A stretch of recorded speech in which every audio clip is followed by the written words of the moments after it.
নমস্কার বন্ধুরা, village cooking বাড়িতে চ্যানেলে সবাইকে স্বাগত। বন্ধুরা, এমন অনেক সবজি আছে যেগুলো আমাদের সেরকমভাবে খাওয়াই হয় না। তো এখানে আমি একটা চিচিঙ্গের রেসিপি করে দেখাচ্ছি। তো চিচিঙ্গে তো স্বাস্থ্যের জন্য খুবই একটা প্রয়োজনীয় পুষ্টিকর রেসিপি।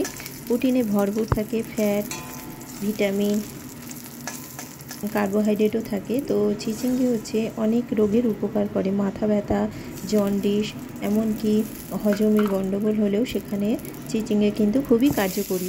এমনকি ফোঁড়া, ডায়রিয়া, জ্বর, অ্যালার্জি থেকেও এটা অনেক উপশম দেয়। এটা স্বাস্থ্যের জন্য কিন্তু সঠিকভাবে বেছে নেওয়া হয়।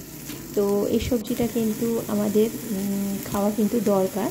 তো আমি প্রথমে কড়াইয়ে কালো জিরে ফোড়ন দিয়েছি, পেঁয়াজ কুচি দিয়েছি আর একটা শুকনো লঙ্কা দিয়েছি, দিয়ে ভেজে নিচ্ছি পেঁয়াজটা।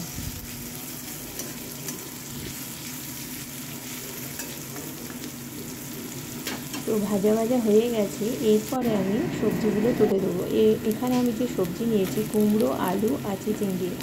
আলুগুলো সরু সরু করে কেটেছি, কুমড়োগুলো সরু সরু করে। আর চিচিঙ্গেটা খুবই নরম, এটাকে আগে আলাদা করে ভাজার কোনো দরকার নেই। তো এখানে আমি তেলের মধ্যে পেঁয়াজ, কালো জিরে আর শুকনো লঙ্কা আর সবজিগুলো আমি ভেজে নেবো। এখানে কুমড়ো আর আলুটা প্রথমে দিয়েছি, দিয়ে একটু ঢাকা দিয়ে দেবো। তো ঢাকনা খুলে 2 মিনিটের জন্য আমি ঢাকা দিয়েছিলাম। ঢাকনা খুলে আমি সবজিটাকে একটু নেড়ে নেব। এটা কিন্তু গরম ভাতে কিন্তু খুবই ভালো লাগবে। তো প্রথমে আমি বড়িগুলো ভেজে নিয়েছি, মটর ডালের বড়ি তেলের মধ্যে ভেজে তুলে রেখেছি। তো এরপরে আমি সবজিটাকে নেড়ে চিচিঙ্গেটা দিয়ে দিয়েছি।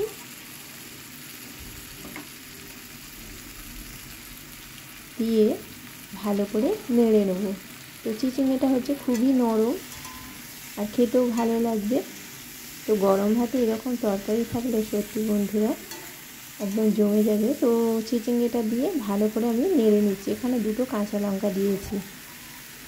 এই তরকারিটা কিন্তু খুব বেশি ঝাল হলে ভালো লাগবে না, একটু মিষ্টি মিষ্টি হবে। তো ঢাকা দিয়ে দিয়েছিলাম কিছুক্ষণের জন্য। সবজিটা একটু সেদ্ধ হয়ে গেছে। আর আমি কিন্তু এটাতে বেশি জল দেব না।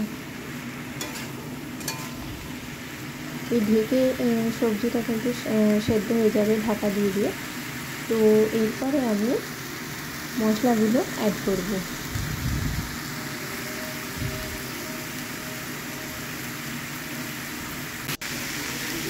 তো এরপরে আমি হলুদ গুঁড়ো, লবণ, ধনে গুঁড়ো, জিরে গুঁড়ো আর একটু মরিচ গুঁড়ো আর একটু গরম মশলা দিয়ে মশলাটা দিয়ে আমি ভালো করে সবজিটা নেড়ে নেব। এখানে 1/2 চামচ করে সব মশলাগুলো আছে।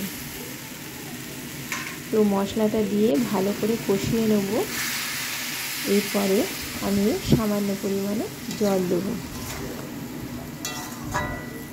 এখানে তোমরা সর্ষে পোস্ত বাটাও দিতে পারো বা শুধু পোস্ত বাটাও কিন্তু দিতে পারো, খেতে ভালো লাগবে।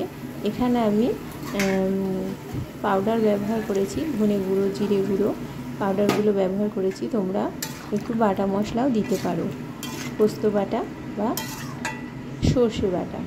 তো এখানে আমি সামান্য পরিমাণে জল দিয়েছি, দিয়ে আমি কিছুক্ষণের জন্য ঢাকা দিয়ে দেবো।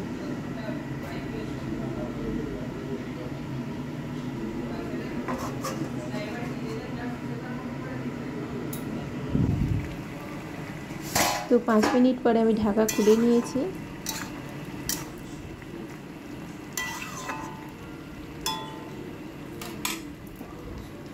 তো সবজি সবই সেদ্ধ হয়ে গেছে। এরপরে আমি সামান্য পরিমাণে চিনি দেবো, বড়িগুলো দিয়ে দেবো।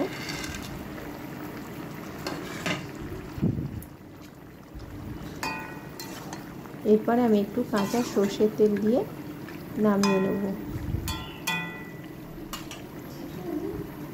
তো বন্ধুরা, আমার এই রেসিপিটা কেমন হয়েছে অবশ্যই জানাবে। আমার চ্যানেলটিকে সাবস্ক্রাইব করবে, লাইক করবে, শেয়ার করবে। যারা এখনও পর্যন্ত আমার চ্যানেলটিকে সাবস্ক্রাইব করেনি, প্লিজ আমার চ্যানেলটিকে সাবস্ক্রাইব করে দেবে। তোমাদের কাছে এরকম ঘরোয়া নিত্য নতুন রেসিপি নোটিফিকেশান চলে যাবে। তো আজকের মতো টাটা বন্ধুরা, আবার অন্য দিন অন্যরকম ঘরোয়া রেসিপি নিয়ে চলে আসবো। তোমরা ভালো থাকো, সুস্থ থাকো।